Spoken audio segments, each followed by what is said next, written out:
Finally, after almost 10 years, the Five Nights at Freddy's movie is finally here.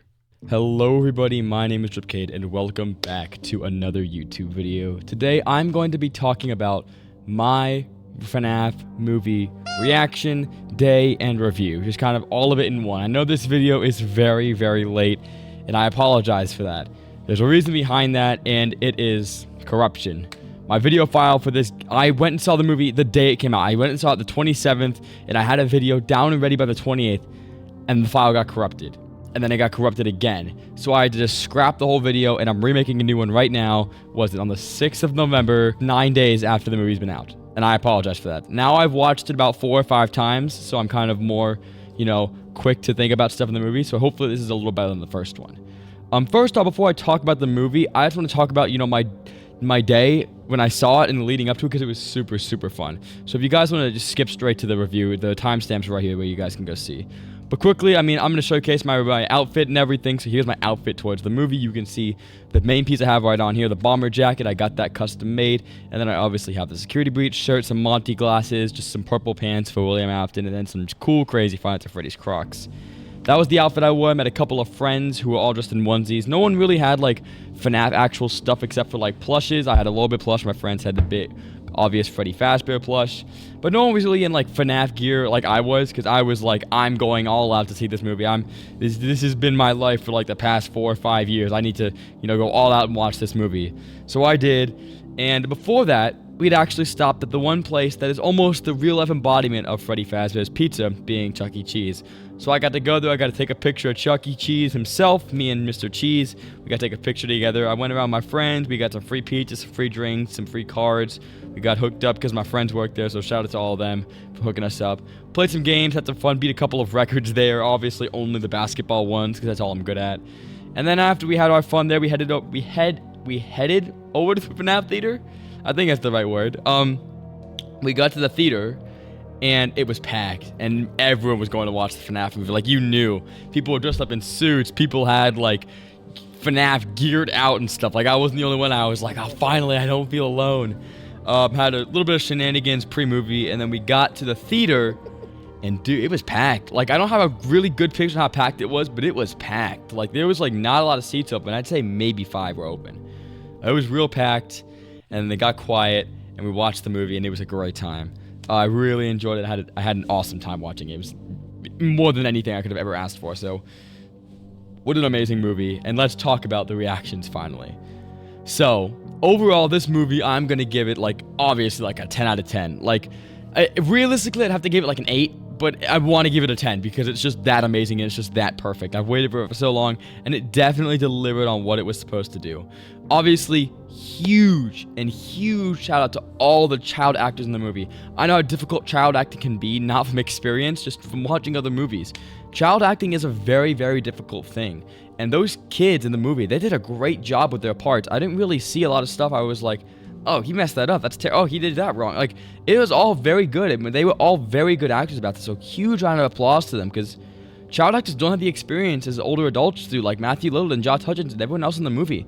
They don't have that experience. So, obviously, huge shout out to them. And obviously, everybody else who worked in the movie, especially the extras like Matt, Pat, Corey Kenshin, all of them. Great job to you guys as well. But you guys have had a little more experience. You guys have been out. You've done more stuff kind of towards acting, if not actual acting. But you guys have been out there a little more than these kids who are just kind of only getting exposed, have only done so much in their lives, right? So you gotta really thank them for doing a great performance there. And now we can finally talk about the analysis of the movie and the good and bad and the what's to come part of stuff. Now, I've watched a lot of reviews. I've watched Doco's reviews. I've watched all the people who are my thoughts on the movie. And they all make great points. They all make great counterpoints. They all make great points. I don't want to take anything or steal anything. Obviously, I don't want to talk about too much on how the FNaF 2 and 3 movies yet to come. I think Doco made a bunch of good points on those, so you can go watch his video, which will be linked in the description down below, and if you want to see what's to come. But I just want to talk about this movie. I want to talk about how I feel about this movie and any kind of plot twist that I like and dislike. First thing I want to talk about isn't really about plot. It's just about jump scares. If you guys have seen the movie now, which, spoilers if you haven't, there's 5 jump scares. Most of them are Balloon Boy. That was the only thing I was kind of about. Because I've watched a lot of Blumhouse movies, and I've seen a lot of the Halloween, because they remade Halloween lately, and I watched a lot of those. I watched them all when they came out too. And they did a lot of jump scares in those, and then they did more in those movies than they did in this Five Nights at Freddy's movie, which is based on jump scares. So the only thing about that is I wish they did a little more of the jump scare aspect of it. I wish it was a little more like, out of nowhere. Even if it was cheesy, and it was like you knew it was coming, it would have been better, because the game's so built on those jump scares, you know? So kind of making it lead up to like the animatronics are stalking, and you can kind of see it, and then it's, they're there. It was like, okay, but you should have just been like, in the camera, had him in the camera, look around, boom, he's there, and the guy's dead. It, like, jump scare aspect, you know? That could have been a little bit more, you know, touched in the movie, I think. Let's go on to the good parts now. Let's talk about the good before we get to the bad. The good parts, just about the entire movie. I love how it's set. I love how everybody portrayed everybody. I think everyone did a good job. I really, really liked how William Afton was portrayed, even though he was only in the movie for, like, maybe 15, 20 minutes.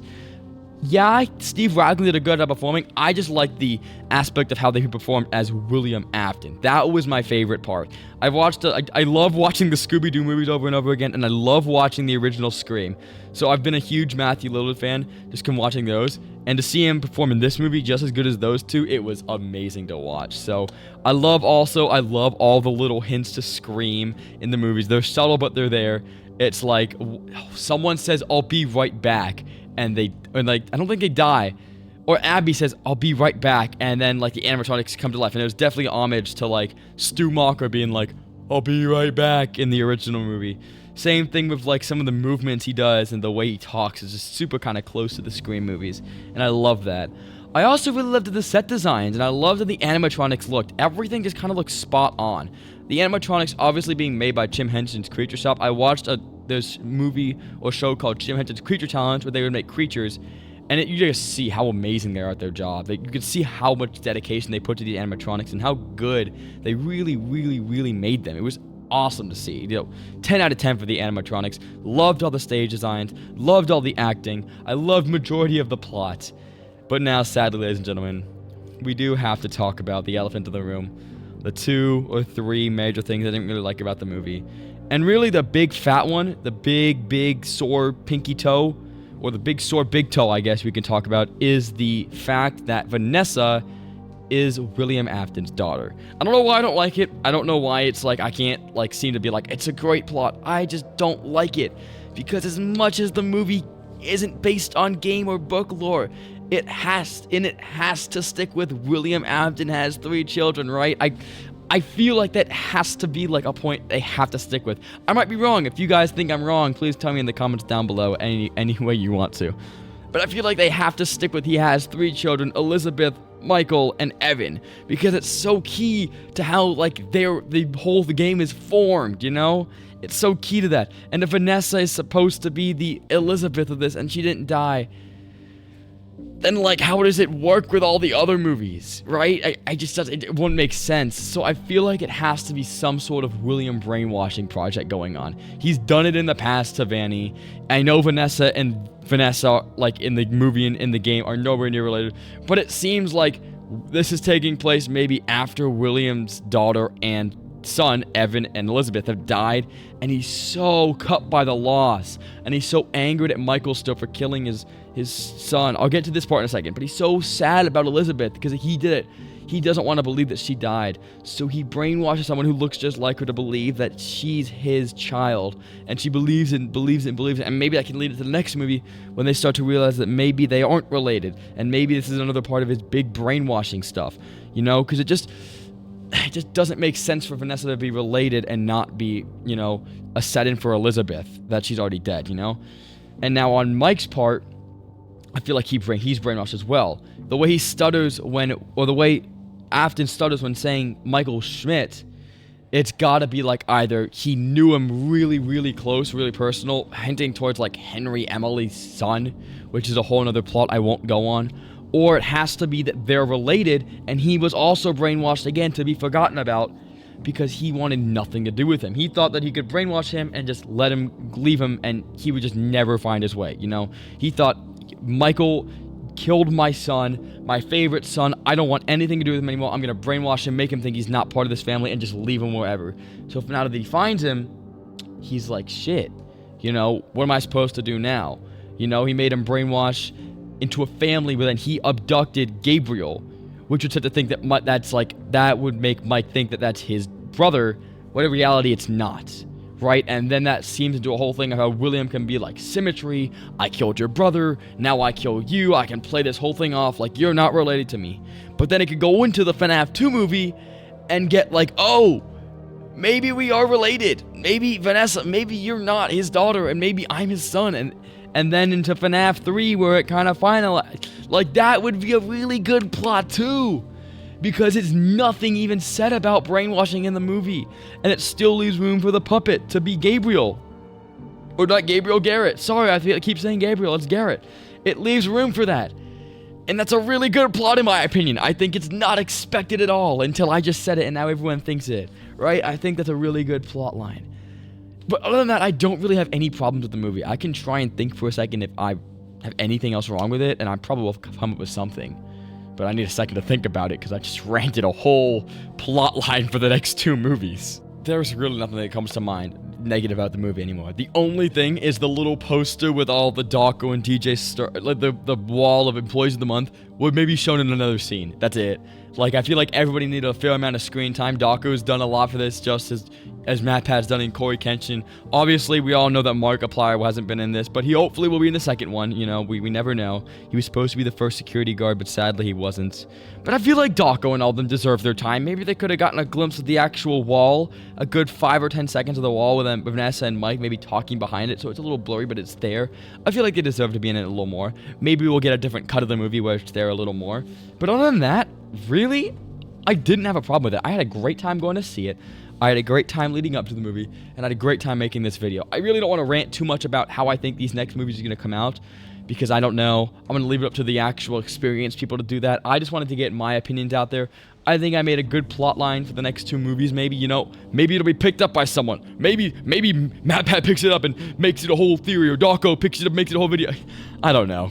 I'm just playing around, you know.